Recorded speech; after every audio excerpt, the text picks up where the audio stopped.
What's up, demons and demonettes? Tis I, a Traxi, a demon co, and today we are talking all things Cloud Clash. But before we get into it, as always, toss a like and subscribe down below. Now, Cloud Clash is a server versus server event where your server is going to compete against the other server to get these nodes. When you get these nodes, you can see there is a production speed. You're going to generate the currency for that into this overall currency here. Yeah, and you will, whichever one has the most currency at the end, wins the event. And there's a bonus for winning and reward currency for winning. So let's go talk about the first thing you want to do every day. So as soon as you can, you want to get in here and donate to your inner core. So you're going to want to do either the quick energy charge, which is 75,000 gold and 150 diamonds to max that out. Now that is going to give you currency. You get 10,000 for maxing it out into your event currency. So you want to donate as much as possible. In that regards, I get it. If you are free to play, you may not be able to donate those diamonds. You may be low on gold and you can't donate. So let's go over the buffs and what you want to prioritize. Number one is going to be plunder bonus. What you could do in this mode is you can plunder the enemy's nodes and then you get a resource gain when you plunder that, right? So I'll get X number of resource when I plunder that node. And then attack bonus, because that's just going to make your luminary stronger on offense, which we always want because more damage is always better. And then I think third would be optional, is the resource protection, which is going to prevent your node when you get plundered from losing resources. So you can see these two kind of negate each other. So you kind of want to build them both if you can. But I get it. You probably want to go with attack to get a little bit more bonus so you can move up and raid higher nodes to get more rewards. Last would be the defensive stats, which is HP and defense, which people typically don't care about. But you could donate and build those up because you don't want to be at too much of a disadvantage here. But you can let your whales and dolphins build that up. All right, next we'll talk about teams. So teams are going to be limited to 2 factions each go around. Last time we had Spirit Sanctum. This time we have Arcane Rebirth, right? So what that means is if we go into our lineup here, we are limited to heroes in just that faction. So we can't use non-faction heroes, even if we have someone stronger in our roster that, you know, I could really beat this person if I had that hero. Well, they're in a different faction. You can't use them, right? So that's definitely a no-go. And then like you can see here, we have this. So don't worry if you are typically weak in one faction, your server is probably weak in that faction as well. And because the servers are matched based on age, your other server is probably going to weaken. Like if nobody has Jing in your server, then you probably don't have to worry about Jing. Because her banner's not around and it's harder to get some heroes when they're off banner, so you really don't have to worry about some of those heroes too much. It was like that last time with the Spirit and Sanctum.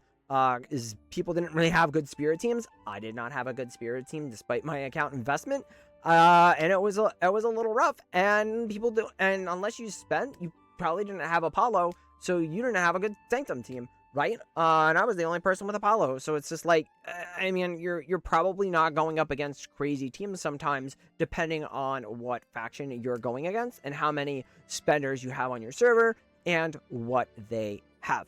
So let's go into the plunder piece next.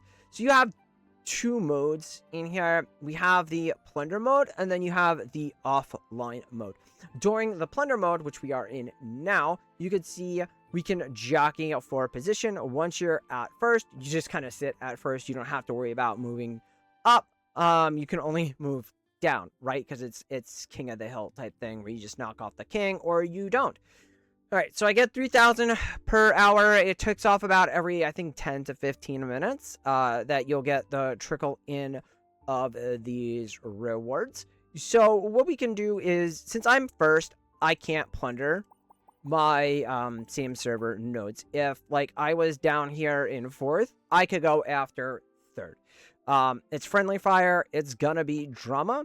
But there's the advantage to moving up is you are going to get a higher node potentially for your server that maybe somebody a little bit weaker got up there earlier, but you know they can't hold it, and you know you can't hold it. So, like, say Joe here, he says, like, okay, I know I can hold third. I don't think they're going to be able to take a third from me. Or, like, I know I'm going to be able to hold first. If there's somebody up here in first that's from my server, what I'm going to do is I'm just going to go for it. You could do the polite. I think what the polite thing to do in that case would be like, hey, so you see you have a red here at second. Okay.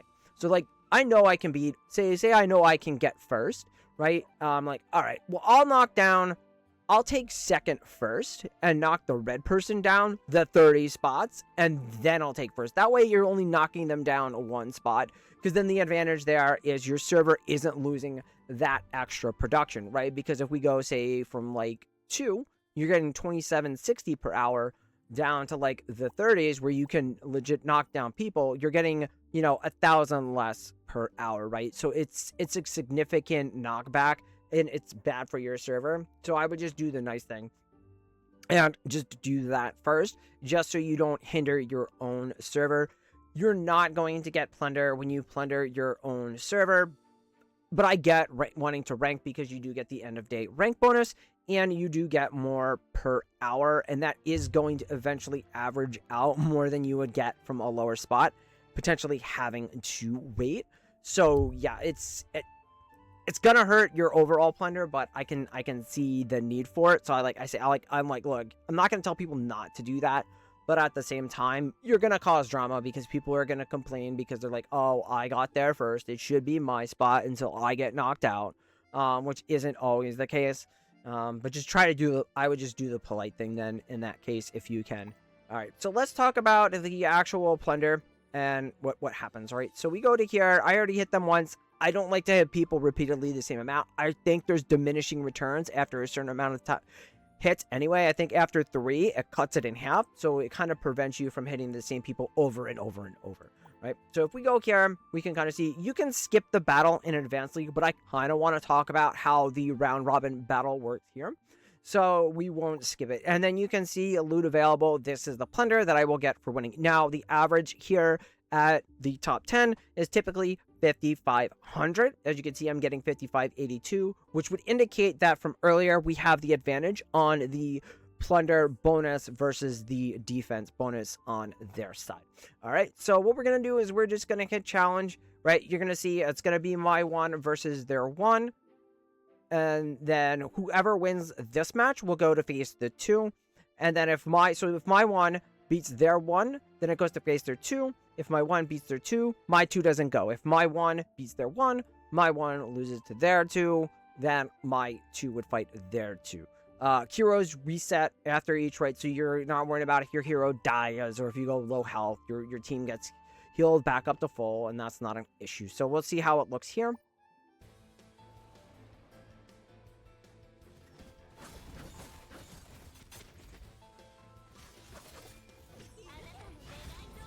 Right. So you can see my team didn't really take a whole lot of damage here.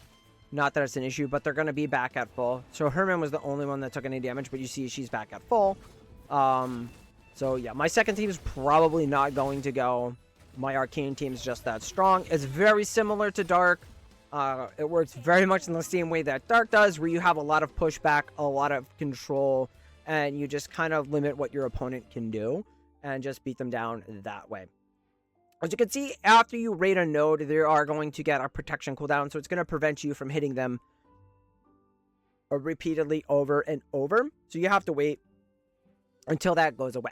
Now, you do get 5 attempts for free, and you are going to be able to buy an additional 10 attempts. So that's important, because you're going to want to do, if you're going for the max rewards in the shop, you're going to want to max this out, right? So you max it out by getting as high as possible, sitting there as long as possible, and then doing your maximum number of raids. You are also going to get your rewards. So this is what you get. This is your estimated split based on this percentage here, right? So you have a cumulative. Our side has, is getting 60k off of the split here. And then the winning side gets an additional 10,000. you do get a rank reward at the end of the day, right? So at the end of the plunder phase, you're going to get that rank reward, so you get the additional one. That's why you kind of want to move up and spot as high as possible, so you can get maximum per hour, more when you're offline, and then the daily reward. So let's go talk about the rewards. Alright, so here's the rewards. So as a free-to-play, you're definitely going to want to chase your Halcyon currency here for the Halcyon event, so you can pull to get your clovers. You could save up then, and you could see what's here. These rotate. These are random per event. So you could save up to get one of these because the currency does carry over. To complete your sets, right? You would want to complete your sets. If you are a whale and you get to first and maintain first the whole event, you might be able to do it with second place as well. Depending if you get rated or not by first, if they're on your server or off, you can get one of these per match, per cycle. I went for Trickster first because he went attack bonus, and then I'll go for Mad Stitcher this week.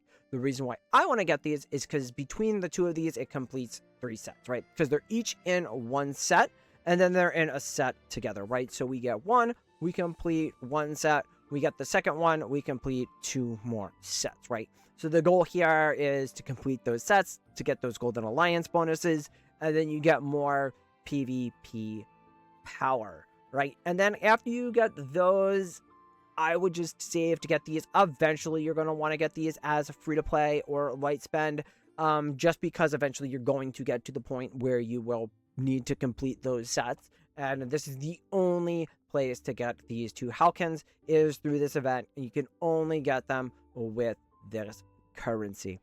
Anyway, yeah, that's going to be it for this one. Good luck with the event. Get your Halcyons, place high in Realm Clash, and I will see you guys in the next one. Bye!